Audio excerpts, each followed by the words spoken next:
औज़ु बिल्लाहि मिनश शैतानिर रजीम बिस्मिल्लाहिर रहमानिर रहीम सल्लल्लाहु अलैहि या वलील असर अदरिकना वला तहलिकना। नाज़रीन सलामुन अलैकुम।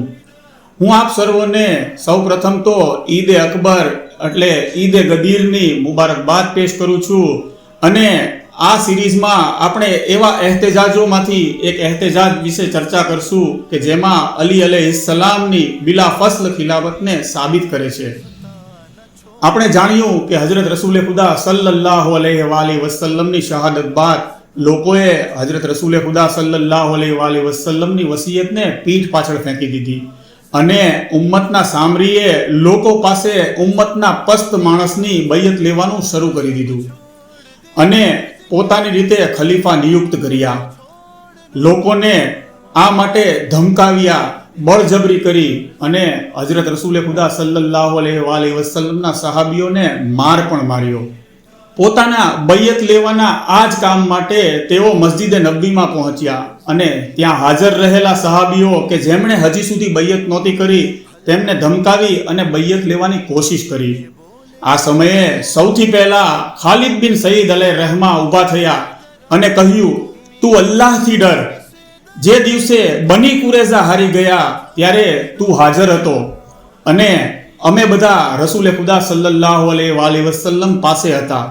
આ જંગમાં અલી અલૈહિસ્સલામે સૌથી વધારે બહાદુરી દેખાડી અને દુશ્મનોના બહાદુરો, દિલેરો અને સરદારોને કત્લ કર્યા।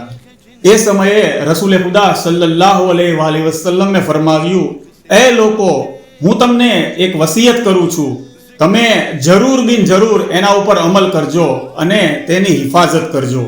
તેના પછી ફરમાવ્યું, આગાહ થઈ જાઓ, અલી અલૈહિસ્સલામ તમારા અમીર, તમારા હાકિમ, મારા ખલીફા અને જાનશીન છે। આ હુક્મ મને અલ્લાહે આપ્યો છે।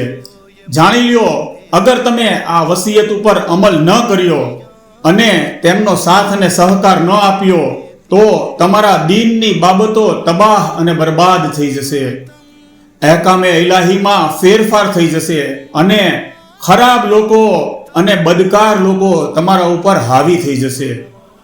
ધ્યાન રાખો કે મારા અહેલે બેત અલૈહિસ્સલામ મારી તમામ બાબતોના જાનશીન અને વારિસ છે, લોકોની તમામ બાબતોને જાણે અને ઓળખે છે।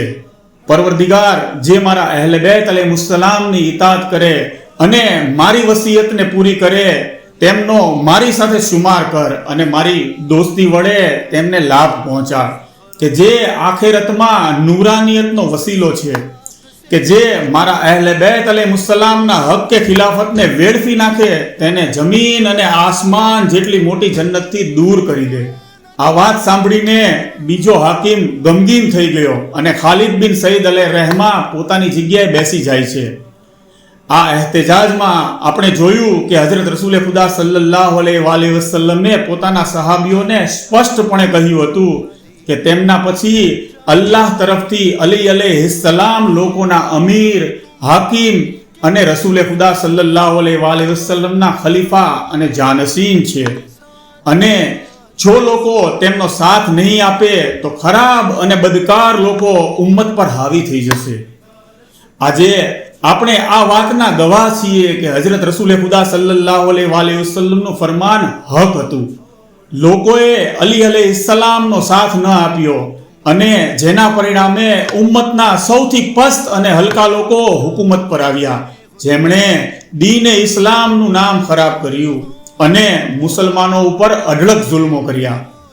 ઇન્શાઅલ્લાહ ત્યાર પછી જનાબે સલમાન અલૈહિ રહેમાએ ઊભા થઈને શું દલીલો કરી તે આપણે આના પછીના એપિસોડમાં જોશું। આવો અલ્લાહ તબારક વ તાલા પાસે આપણે દુઆ કરીએ કે ઇમામે ઝમાના અલૈહિસ્સલામના ઝુહુરમાં જલ્દી કરે અને આપણો શુમાર તેમના નાસિરીન અને મદદગારમાં કરે। અલ્લાહુમ્મા સલ્લી અલા મુહમ્મદ વ આલે મુહમ્મદ વ અજ્જિલ ફરજહુમ। कोई और भी ले आएगा मगर आयात कोई और भी ले आएगा मगर जिब्रील तुम हुसैन का झूला न छोड़ना, गदीर का रास्ता न छोड़ना।